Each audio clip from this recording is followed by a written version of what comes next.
UP विधानसभा चुनावों के तीसरे दौर का मतदान पूरा हो चुका है। अब बारी चौथे चरण की लड़ाई की है। चौथे चरण के चुनाव प्रचार के लिए सभी सियासी दलों ने अपनी पूरी ताकत लगा दी है। बीजेपी स्टार प्रचारक पीएम मोदी लगातार रैलियां कर रहे हैं, तो दूसरी तरफ सीएम योगी ने भी मोर्चा संभाल रखा है। तो वहीं सपा मुखिया भी कहां पीछे रहने वाले हैं। अखिलेश यादव भी लगातार जनता से जुड़े हुए हैं। प्रियंका गांधी 2 दिनों से रायबरेली में डेरा डाले हुए हैं। मायावती भी धुआंधार जनसभाएं कर रही हैं। नमस्कार, मैं हूं परवीन शेख। आज की इस स्पेशल रिपोर्ट में बात करेंगे चौथे चरण की चुनावी लड़ाई की। चौथे चरण के इस दौर के लिए क्या है राजनीतिक दलों के सियासी समीकरण, कैसे अपनी जीत का दावा कर रहे हैं नेता, कौन फतह करेगा यूपी, ये सब हम आपको बताएंगे अपनी इस रिपोर्ट में। यूपी विधानसभा चुनाव 2022 के चौथे चरण का रण जो है वो छिड़ चुका है। सभी राजनीतिक दल और जनता चौथे चरण की वोटिंग के लिए तैयारी कर रही है। यूपी विधानसभा चुनाव के चौथे चरण में लखनऊ सहित 9 जिलों की 23 फरवरी को वोटिंग होगी, जिसमें पीलीभीत, लखीमपुर खीरी, सीतापुर, हरदोई, लखनऊ, उन्नाव, रायबरेली, फतेहपुर, बांदा जिले शामिल हैं। चौथे चरण में सबसे ज्यादा 14 सीटें सुरक्षित हैं। यूपी विधानसभा चुनाव 2022 के 3 चरणों की वोटिंग संपन्न हो चुकी है। अब उत्तर प्रदेश में चौथे चरण का रण छिड़ चुका है। सभी राजनीतिक दल और जनता चौथे चरण की वोटिंग के लिए तैयारी कर रही है। यूपी विधानसभा चुनाव के चौथे चरण में लखनऊ सहित 9 जिलों में 23 फरवरी को वोटिंग होगी, जिनमें पीलीभीत, लखीमपुर खीरी, सीतापुर, हरदोई, लखनऊ, उन्नाव, रायबरेली, फतेहपुर और बांदा जिले शामिल हैं। चौथे चरण में सबसे अधिक 14 सीटें सुरक्षित हैं। इन सुरक्षित सीटों के नाम हैं पूरनपुर, श्रीनगर, कस्ता, हरगांव, सिंधौली, मिश्रिख, गोपामऊ, सफीपुर, सांडी, मोहान, मलिहाबाद, मोहनलालगंज, बछरवा और नैरनी है। एडीआर रिपोर्ट के अनुसार चौथे चरण में 621 में से 231 यानी 37% करोड़पति हैं। लखनऊ पश्चिम से आप उम्मीदवार राजीव बख्शी 56 करोड़ के साथ चौथे चरण में सबसे अमीर उम्मीदवार हैं। तो चौथे चरण के रण के लिए 59 सीटों पर वोटिंग। चौथे चरण में लखनऊ सहित 9 जिलों में वोटिंग। पीलीभीत, लखीमपुर खीरी, सीतापुर, हरदोई, लखनऊ, उन्नाव, रायबरेली, फतेहपुर और बांदा। चौथे चरण में 23 फरवरी को होगी वोटिंग। पीलीभीत, बरखेड़ा, पूरनपुर, बीसलपुर, पलिया, निघासन, गोला, गोकर्ण, श्रीनगर, धोरहरा, लखीमपुर, कस्ता, मोहम्मदी, महोली, सीतापुर, हरगांव, लहरपुर, बिस्वा, सेवता, महमूदाबाद, सिंधौली, मिश्रिख, सवाईजपुर, शाहबाज, सांडी, बिलग्राम, मालवा, हरदोई, गोपामऊ, संडीला, बालामऊ, बांगरमऊ, सफीपुर, मोहान, उन्नाव, भगवंतनगर, पूर्वा, मलिहाबाद, बख्शी का तालाब, सरोजनी नगर, लखनऊ पश्चिम, लखनऊ पूर्व, लखनऊ उत्तर, लखनऊ सेंट्रल, लखनऊ कैंट, मोहनलालगंज, बछरवा, हरचंदपुर, रायबरेली, सरेनी, ऊंचाहार, तिदवारी, बबेरू, नरेनी, बांदा, जहानाबाद, बिंदकी, फतेहपुर, आयाशाह, हुसैनगंज, खागा। चौथे चरण की सबसे ज्यादा सुरक्षित सीटें पूरनपुर, श्रीनगर, कस्ता, हरगांव, सिंधौली, मिश्रिख, गोपामऊ, सफीपुर, सांडी, मोहान, मलिहाबाद, मोहनलालगंज, बछरवा और नरेनी। चौथे चरण के चुनाव में कितने पढ़े लिखे हैं नेता? 201 यानी 32% 5वीं से 12वीं के बीच पढ़े लिखे हैं। 375 यानी 60% यहां पर ग्रेजुएट हैं और इससे अधिक पढ़े लिखे हैं। 9 उम्मीदवार असाक्षर हैं। 30 उम्मीदवार सिर्फ पढ़े लिखे हैं। 91 यानी 15% महिला उम्मीदवार मैदान में हैं। चौथे चरण के चुनाव में कितने अमीर हैं नेता? 621 में से 231 यानी 37% करोड़पति हैं।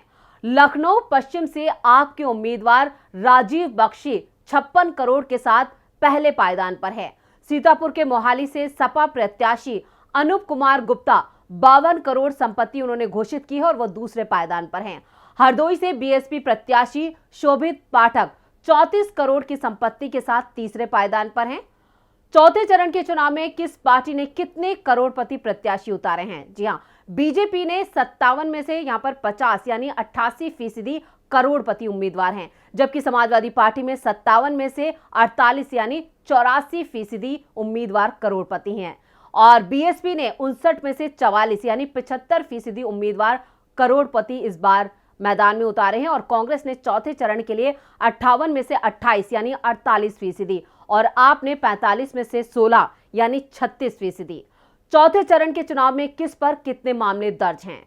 लखनऊ मध्य से सपा के जो उम्मीदवार हैं रविदास मेहरोत्रा, उन पर 22 मामले दर्ज हैं। हरदोई से बालामऊ के जो कांग्रेस उम्मीदवार हैं सुरेंद्र कुमार, उन पर 9 मामले दर्ज हैं। सरोजी नगर से बीएसपी के प्रत्याशी जलीश खान पर 5 मामले दर्ज हैं। चौथे चरण के चुनाव में किस पार्टी में कितने आपराधिक मामले? जहां सपा पर 57 में से 30 यानी 53%, कांग्रेस के 58 में से 31 यानी 53% और बीएसपी के 59 में से 26 यानी 44%, बीजेपी के 57 में से 23 यानी 40% और आप के 45 में से 11 यानी 24% उम्मीदवार यहां पर दागी हैं। चौथे चरण में 9 जिलों की 59 सीटों पर 23 फरवरी को मतदान है। अवध क्षेत्र में बीजेपी ने साल 2017 में 50 सीटें जीती थी। लखनऊ की 9 सीटों में बीजेपी ने 8 सीटें जीतकर रिकॉर्ड कायम कर दिया था। ये चरण एसपी, बीएसपी और कांग्रेस के 2017 की अगर बात की जाए तो इनके लिए ये साल अच्छा नहीं रहा था। सपा को 4, बीएसपी और कांग्रेस को 2-2 और अपना दल को 1 सीट मिली थी। अयोध्या की सभी 5, बलरामपुर की सभी 4 और गोंडा की सभी 7 सीटों पर बीजेपी ने जीत दर्ज की थी। बीजेपी पर इन जिलों में एक बार फिर से पुराना दबदबा साबित करने की बड़ी चुनौती है। तो वहीं सपा, बीएसपी और कांग्रेस बीजेपी के विजय रथ को रोकने की हर मुमकिन कोशिश करेगी। चौथे चरण के चुनाव का मुख्य आकर्षण जो है वो राजधानी लखनऊ की लड़ाई होगी, जो पिछले 3 दशकों से बीजेपी का मजबूत गढ़ बना हुआ है।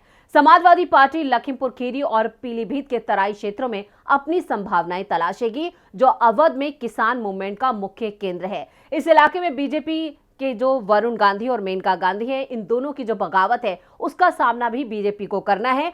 वरुण गांधी जिस तरह से पीएम मोदी और सीएम योगी पर हमलावर रहे हैं, उससे साफ है कि वो बीजेपी को यहां नुकसान पहुंचा रहे हैं। चौथे चरण के लिए प्रचार ने पूरा जोर पकड़ लिया है। अखिलेश यादव ने अयोध्या की एक जनसभा में सीएम योगी पर जमकर सियासी वार किए। इस दौरान उन्होंने तंज कसते हुए कहा कि अंग्रेजी के एक अखबार ने बाबा जी का नया नाम बाबा बुलडोजर रख दिया है। उन्होंने कहा कि जब से हवा बदली है, बीजेपी की भाषा बदली है। अखिलेश यादव ने कहा कि यूपी चुनाव में कौन कौन से ये लोग मुद्दे ला रहे हैं। चुनाव में गंगा यमुनी तहजीब बनी रहेगी। साइकिल को ऐतिहासिक बहुमत से जीत दिलाइए। ये चुनाव सरकार बनाने का है। यूपी को बदहाली से खुशहाली की ओर हम ले जाएंगे। ये चुनाव लोकतंत्र को बचाने का है। यूपी में 11 लाख पद खाली पड़े हैं। अखिलेश यादव ने यह भी कहा कि ये सरकार बनी तो हम ये 11 लाख पद जल्द से जल्द भरेंगे। संविधान बचाने का उन्होंने कहा कि ये चुनाव जो है वो संविधान बचाने का है। यह न केवल यूपी बल्कि देश को संदेश देने का काम करेगा। इससे पहले उन्नाव की रैली में अखिलेश यादव ने सीएम योगी पर तंज कसते हुए कहा कि हमारे लिए कहते हैं कि हम 12 बजे सोकर जागते हैं, क्या दूरबीन से देखते हैं बाबा जी? हम भी देखते हैं कि उनके घर पर धुआं उड़ता है। उन्होंने कहा कि शिक्षा मित्र, बीएड, बीपीएड के हमारे साथियों की लंबी लड़ाई लड़नी पड़ी। 69,000 भर्ती वालों को आरक्षण के लिए लंबी लड़ाई लड़नी पड़ी। हमारे बाबा सीएम ने नौजवानों के सपने तोड़ दिए। बाबा सीएम 24 घंटे काम करते हैं, इसलिए इतने लोग बेरोजगार हैं। अखिलेश यादव ने कहा कि यूपी का विकास बीजेपी ने रोका है। इनका हर वादा जुमला निकला। इन्होंने कहा था कि किसानों की आय दुगनी होगी। कोई फसल एमएसपी पे खरीदी हो तो बता दो आप। ठंडे हो गए हैं भाजपा वाले। जैसे जैसे वोट पड़ रहा है, इनके नेता सुन पड़ते जा रहे हैं। जिस समय उन्नाव की जनता वोट डालेगी, लोग शून्य हो जाएंगे। अखिलेश यादव ने सीएम योगी पर तंज कसते हुए कहा कि आखिरी चरण में बीजेपी के बूथों पर भूत नाचेंगे। अगर बीजेपी दोबारा आ गई सत्ता में तो 200 रुपए में पेट्रोल बेचेगी। याद रखना, ये लोग कह रहे थे कि गर्मी निकाल देंगे। पहले और दूसरे चरण के बाद ये ठंडे पड़ गए और जब बांगरमऊ वाले वोट डालेंगे तो जो धुआं उड़ाते हैं वो धुआं हो जाएंगे। तो इस तरह के तंज यहां पर अखिलेश यादव ने सीएम योगी पर कसे। वहीं प्रधानमंत्री नरेंद्र मोदी ने हरदोई में भारतीय जनता पार्टी के लिए चुनावी रैली करते हुए समाजवादी पार्टी, बीएसपी और कांग्रेस पर जमकर निशाना साधा। पीएम ने योगी और खुद के कामकाज के बारे में जानकारी दी। इस दौरान उन्होंने हरदोई के लोगों से बूथ पर लग जाने का काम सौंप दिया। प्रधानमंत्री ने कहा, इस बार यूपी के लोग 2 बार होली खेलने का फैसला कर चुके हैं। 10 मार्च को बीजेपी की जीत पर होली खेली जाएगी, ये भी उन्होंने कहा। और होली 10 मार्च को धूमधाम से मनानी है तो अभी से पोलिंग बूथ पर जमकर तैयारी करनी होगी। प्रधानमंत्री ने जनता पर खुद के हक की बात तक कह डाली। बोले, आप लोगों पर मेरा कोई हक है? मैं काम बता सकता हूं ना, क्योंकि आपने शायद ही कोई ऐसा चुनाव देखा हो जिसमें आप लोगों ने मुझे बुलाया हो और मैं ना आया हूं। अगर आपके कहने पर मैं हाजिर हो जाता हूं तो मेरे कहने पर आप लोग बूथ पर लग जाएं और वोट दें। तो इस तरह से यहां पर पीएम मोदी वोट मांगते हुए नजर आए। हरदोई में एक अलग ही अंदाज था उनका, यहां पर लोगों से गिड़गिड़ाते रहे कि वोट दीजिए बीजेपी को। तो ऐसे में साफ है कि यहां पर सपा उन्हें पूरी टक्कर दे रही है और ये चौथा चरण जो है यहां पर अभी कई रंग देखने बाकी हैं, क्योंकि यहां पर 23 फरवरी को मतदान है। तो ऐसे में देखना होगा कि इस बार की होली कौन मनाता है और किसके लिए ये होली खुशखबरी लेकर आती है, सपा या बीजेपी। तो आपको हमारी ये रिपोर्ट कैसी लगी, नीचे कमेंट बॉक्स में अपनी राय जरूर दें और इस वीडियो को ज्यादा से ज्यादा लाइक करें, शेयर करें और हमारे चैनल को सब्सक्राइब करें। नमस्कार।